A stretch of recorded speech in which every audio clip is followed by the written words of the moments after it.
सही राह पर चलना थोड़ा मुश्किल ज़रूर है, लेकिन उस रास्ते पर आपको कोई गिरा नहीं सकता। राधे राधे दोस्तों, नमस्कार। आप सभी का स्वागत है मेरे इस चैनल में। और आज मेरे दिन की शुरुआत सुबह 3:30 बजे से हो गई थी, क्योंकि कल रात में जल्दी सो गई थी 10 बजे के आसपास, तो इसलिए मैं टाइमली उठ गई थी।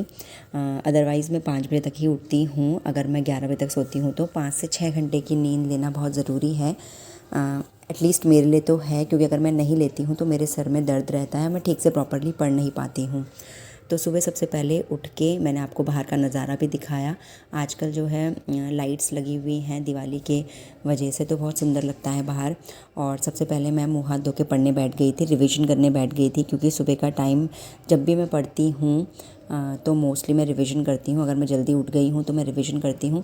अदरवाइज़ सुबह के टाइम कई बार पढ़ाई नहीं हो पाती है, क्योंकि सुबह के टाइम मुझे बहुत काम होते हैं, अपनी बेटी के लिए लंच भी बनाना होता है।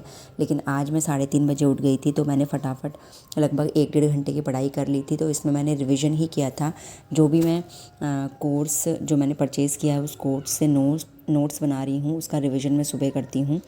तो अभी मैं सुबह का रिवीजन कर रही थी, और अभी जो है मोस्टली वो सौर मंडल से रिलेटेड चल रहा है।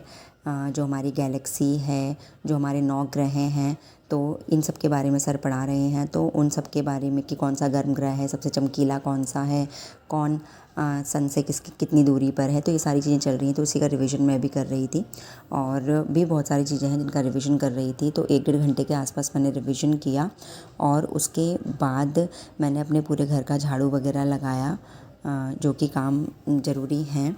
और साथ ही साथ मैंने ये कुछ योजनाएं भी रिवीजन की थी, क्योंकि दो चीज़ें साथ में चल रही हैं। एक दिन में 2 से 3 वीडियोस अपलोड होती हैं कोर्स की, जिसमें हमारी उत्तराखंड का भी चल रहा है, और साथ ही हमारा जो इंडिया का है, इंडिया का भी चल रहा है। तो ये कुछ चीज़ें थी जो मिलाकर मैंने रिवाइज़ की थी सुबह सुबह। और सबसे इम्पॉर्टेंट यही है कि हर दिन एक जैसा नहीं होता है। बहुत सारे दिन ऐसे होते हैं जब आपको लो फील होता है, या आप ढंग से पढ़ाई नहीं कर पाते हैं। कई दिन ऐसे भी होते हैं जब आपको बहुत अच्छा लगता है, आपकी बहुत अच्छे से पढ़ाई हो पाती है। और जिस दिन अच्छे से पढ़ाई हो पाती है ना, उस दिन सब कुछ पॉजिटिव होता है। लेकिन अगर जिस दिन अच्छे से पढ़ाई नहीं हो पाती ना, उस दिन हर चीज़ हमें नेगेटिव ही लगती है, और हम फ्रस्ट्रेटेड से रहते हैं। इसलिए हमेशा कभी भी किसी को भी देख के ये मत सोचिएगा कि इनका दिन कितना अच्छा है, इनके सब तो अच्छा हो रहा है, ये टाइमली उठ रहे हैं, टाइमली कर पा रहे हैं। हर दिन एक जैसा नहीं होता है, मैं आपको बता रही हूँ। आज मैं 3:30 उठी हूँ, कई बार मैं 5 बजे भी उठती हूँ। तो झाड़ू लगाने के बाद मैं वॉक करने के लिए नीचे चली गई थी। 15-20 मिनट की वॉक लेती हूँ रोज़, क्योंकि हेल्थ पे ध्यान देना भी बहुत ज़रूरी है। और वॉक करने के बाद मैंने आके पोछा लगाया था, क्योंकि मैंने सोचा पहले वॉक कर लेती हूँ, उसके बाद ही आके पोछा लगाऊंगी। तो जिस दिन हम जल्दी उठ जाते हैं ना, तो उस दिन ऐसा लगता है कि दिन बहुत बड़ा हो गया है। मैंने आज सुबह के टाइम 1 डेढ़ घंटे की पढ़ाई भी कर ली थी, और उसके अलावा झाड़ू पोछा वगैरह करके और फिर मैं ये धनिया का पानी पी रही हूँ, क्योंकि मेरा जो थायराइड है वो थोड़ा सा इंक्रीज़ हो रखा है। तो कहते हैं कि उसमें खाली पेट आप धनिया का पानी पियो तो अच्छा रहता है। तो फिर मैंने रात में भिगो के रख दिया था 1 चम्मच धनिया, उसका पानी भी पिया। और उसके बाद सारा काम निपटा के मैं अपनी बेटी के लिए लंच वगैरह बनाने लग गई थी। तो मतलब सुबह का मेरे को इतना अच्छा टाइम आज मिल गया था। मैं सोचती हूँ काश मैं रोज़ ऐसे कर पाऊँ, लेकिन रोज़ करना पॉसिबल नहीं हो पाता है, क्योंकि छोटे बच्चे हैं साथ में। तो सब कुछ जो होता है ना, वो बच्चों के अकॉर्डिंग होता है। और जिन लोगों की अभी शादी नहीं हुई है या बच्चे नहीं हुए हैं, उनसे बस यही रिक्वेस्ट है, जितना हो सके अपने आप को टाइम दीजिए, क्योंकि टाइम कब निकल जाएगा आपको पता नहीं चलेगा। क्योंकि अभी आपके पास सफिशिएंट टाइम है। अभी आपको जो भी करना है वो अपने अकॉर्डिंग करना है, किसी और के अकॉर्डिंग नहीं करना है। अब जैसे मैं हूँ, तो मुझे जो भी करना होता है बच्चों के अकॉर्डिंग करना होता है। बच्चे अगर रात में लेट सोते हैं तो मैं भी लेट सोती हूँ, और फिर मैं सुबह जल्दी नहीं उठ पाती हूँ। लेकिन अगर बच्चे जल्दी सो गए हैं और मैं भी जल्दी सो गई हूँ, तो सुबह मैं जल्दी उठ जाती हूँ, और पूरा दिन मैनेज हो जाता है। तो हर दिन एक जैसा नहीं होता है, ये मैं आपको फिर से बोल रही हूँ। कई दिन मेरे ऐसे भी जाते हैं जिस दिन अच्छे से पढ़ाई नहीं हो पाती है, फिर मैं जिस दिन लो फील करती हूँ, और ये सब चीज़ें चलती ही रहती हैं। और सुबह के टाइम लगभग मैं आधे घंटे योगा भी करती हूँ, उसके लिए भी टाइम निकालना मुझे बहुत ज़रूरी है। क्योंकि कहते हैं ना, एक बार थायराइड इंक्रीज़ हो जाए तो फिर बहुत सारी बीमारियाँ आपके शरीर में घर कर लेती हैं। तो और साथ ही मैंने ये अरबी जो थी वो उबाल ली थी, इसकी रोटियां बनाई थी मैंने। पराठे बनाने की सोच रही थी, लेकिन अभी हमारे यहाँ पराठे नहीं बनेंगे। 13 दिन तक कोई एक्सपायर हो गई थी बूढ़ी दादी जी, तो अभी पराठे नहीं बनेंगे। तो मैंने रोटी बनाई थी और उसमें घी लगा लिया था, और साथ ही मैंने अपनी बेटी के लिए चटनी भी बनाई थी। टमाटर और प्याज की चटनी, तो वो मैंने अपनी बेटी को दे दिया था लंच में। और मेरा बेटा भी सुबह ही उठ गया। तो कई बार ऐसा होता है कि 8 बजे तक सो जाता है और कई बार ऐसा होता है कि ये 6:30 बजे 7 बजे ही उठ जाता है। तो मुझे इसको देखना भी पड़ता है, साथ में लंच भी बनाना पड़ता है। और फिर हस्बैंड भी उठ जाते हैं इसको देखने के लिए, क्योंकि नहीं तो सुबह सुबह इरिटेट करता है, परेशान करता है बहुत ज़्यादा। तो बस मैं फटाफट से अपनी बेटी के लिए लंच बना रही थी। और आजकल जो दिन है ना वो इतने ज़्यादा मतलब हेक्टिक हो गए हैं, क्योंकि बच्चा छोटा है ना, वो कई बार बहुत इरिटेट करता है।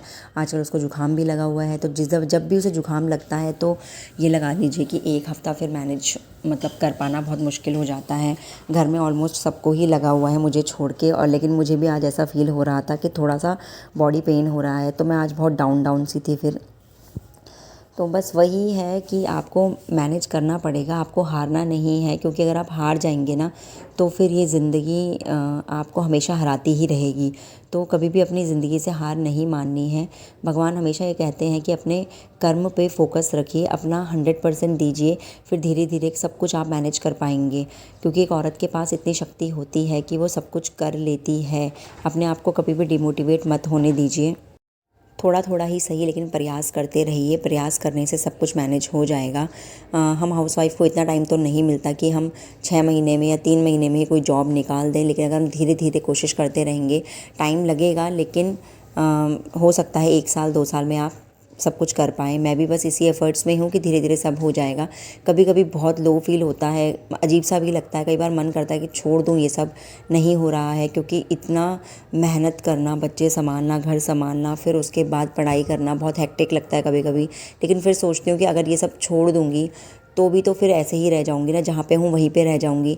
लेकिन अगर कंटिन्यू करूँगी तो क्या पता कुछ चेंजेस हो जाएं लाइफ में। और वैसे भी पढ़ाई किया हुआ कभी बेकार नहीं जाता है। तो यही सोच के फिर मैं अपना दोबारा से पढ़ाई स्टार्ट कर देती हूँ। और जिस दिन मैं नहीं पढ़ाई करती हूँ ना, उस दिन मैं और इरिटेटेड रहती हूँ, मुझे ऐसा लगता है। तो इसलिए जब मैं पढ़ाई करती हूँ तो मुझे अच्छा भी फील होता है। तो अब देखिए सुबह के 10 बज रहे हैं और कितना सारा काम मेरा हो गया है, बहुत सारी चीज़ें हो गई है। मैं सुबह के 10 बजे क्योंकि मेरा बेटा सुबह आज जल्दी उठ गया था, 6 साढ़े 6 ही उठ गया था, तो अब वो 10 बजे ही सो गया था। तो मैंने उसे सुला दिया था और फिर मैं थोड़ा पढ़ाई करने लग गई थी। फिर मैंने दिन का खाना वगैरह बनाया, मटर की दाल बनाई थी, चावल, और साथ में सैलेड्स कट किए थे। और फिर ये सारा काम निपटा के, सारे बर्तन निपटा के, और आज मेरी काफ़ी अच्छी स्टडी हो गई थी। लेकिन आपको तो पता ही है कि मैं अभी रिसेंटली घर से आई हूँ दिवाली के बाद। तो मैंने सोचा था कि रात में भी मैं 2 घंटे के आसपास पढ़ लूँगी, लेकिन रात में मेरी पढ़ाई नहीं हो पाई, क्योंकि पूरा जो एक कमरा था ना वो पूरा मैस्ड अप हो रखा था। मैंने आपको दिखाया भी था, क्योंकि सारे जो भी हम घर से कपड़े लेके आए थे, यहाँ से कपड़े लेके गए थे, फिर वहाँ से लेके आए, तो वो पूरा फैले पड़े थे, उन सबको सेट करना था। तो फिर मैंने सोचा कि धीरे धीरे करूँगी, रोज़ आधा घंटा दूँगी, लेकिन एक बार खोल दिया ना तो फिर मन करता है कि सरो एक ही बार में सारा का सारा सेट कर दो। तो आज मैंने पूरा सब कुछ खोल दिया था।